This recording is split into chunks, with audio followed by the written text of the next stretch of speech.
जंगल में लंबे समय से गर्मियों का मौसम जाने को था और गर्मियों का मौसम चला जाता है।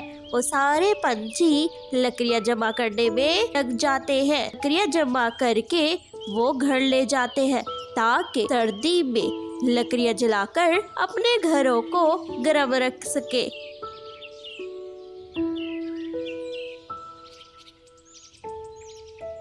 कालू जी, ये सारी लकड़ियाँ जमा कर लो और सारी ये लकड़ियाँ हमारी है। अगर कोई भी इन्हें ले जाने की कोशिश करेगा तो हम उसे मारकर भगा देंगे। हाँ हाँ गौरी, मैं समझ गया। मैं किसी भी दूसरे पंछी को लकड़ी जमा नहीं करने दूंगा। देखना। कालू कौवा और गौरी कवि दो सारे जंगल के पंछियों का बुरा चाहते थे। वो सारे जंगल की लकड़ियाँ जमा कर लेते हैं। मिट्ठू तोता और कबूतर, हमें लकड़ियाँ जमा करनी चाहिए। कई दिनों से कालू कौवा और गौरी कवि लकड़ियाँ जमा कर रही हैं। अगर ऐसी ही वो जमा करती रहेंगी तो हमारे लिए एक लकड़ी भी नहीं बचेगी, तो हम सर्दियों में कैसे रहेंगे। चिड़िया, तुम ठीक कह रही हो। कल भी मैं जंगल गया था लकड़ियाँ जमा करने के लिए, लेकिन वो उन बूढ़े कौवों ने मुझे डराकर वहाँ से भगा दिया और एक लकड़ी भी नहीं उठाने दी। क्या ये जंगल उनके बाप का है कि हमें भगा देगा? देखते हैं कैसे हमें भगाता है। चिड़िया, चलो उनके पास चलते हैं और हम लकड़ियाँ लेके ही आएंगे। चिड़िया अपने दोस्तों के साथ लकड़ियाँ जमा करने के लिए चल पड़ती है। रुको रुको चिड़िया, ये सारी लकड़ियाँ हमने जमा की है। तुम कहाँ से चली आई इन लकड़ियों को हाथ लगाने के लिए? दूर दूर हो जाओ, भागो यहाँ से। कालू कौवा और गौरी कवि, तुम दोनों ये इतनी सारी लकड़ियाँ क्या करोगे? थोड़ी सी लकड़ियाँ हमें भी जमा करने दो। अगर तुम लोगों को अपनी जान प्यारी है तो यहाँ से चले जाओ। अगर एक भी लकड़ी को हाथ लगाने की कोशिश की तो सारी लकड़ियाँ उठाकर तुम्हारे सर पे दे मारूंगा।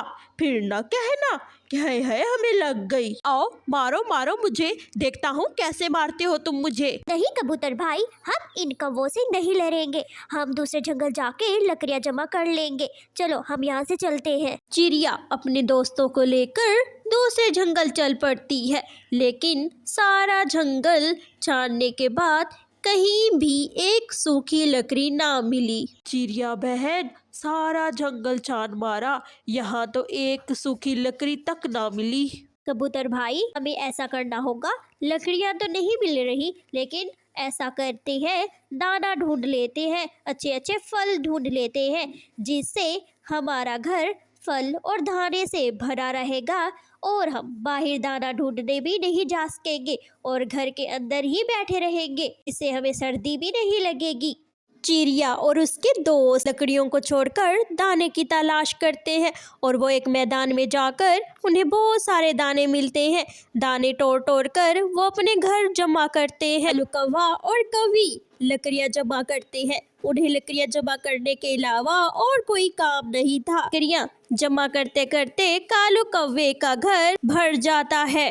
ऐसे ही अगले दिन चिड़िया और चिड़िया के दोस्त नदी के पास जाकर फल जमा करते हैं और गेहूं के दाने जमा करते हैं। कबूतर और तोता, क्या हुआ अगर हमने लकड़ियाँ जमा नहीं की, लेकिन हमने बहुत सारा दाना जमा कर लिया है? अगर हम सर्दियों में घर से 2 या 4 दिन बाहर नहीं जाएंगे, हमारे पास बहुत सारा दाना है, हम दाना खाकर गुजारा कर सकते हैं। चिड़िया, आपने ठीक कहा। हम आग के बगैर तो रह सकते हैं, लेकिन हम दाने के बगैर बिल्कुल भी नहीं रह सकते।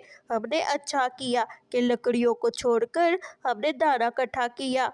ऐसे ही कुछ दिन गुजर जाते हैं और सर्दी बढ़ने के साथ साथ बारिश होना भी शुरू हो जाती है। कालू कौवे के घर लकड़ियों के सिवाय कुछ ना था, एक दाना भी नहीं था। गौरी, ये हमने क्या किया? लकड़ियाँ जमा करते करते हमने सारा वक्त जाया कर दिया। अब हमारे घर में लकड़ियों के सिवाय कुछ भी नहीं है। क्या खाएंगे गौरी? हमारे घर में तो एक दाना भी नहीं है।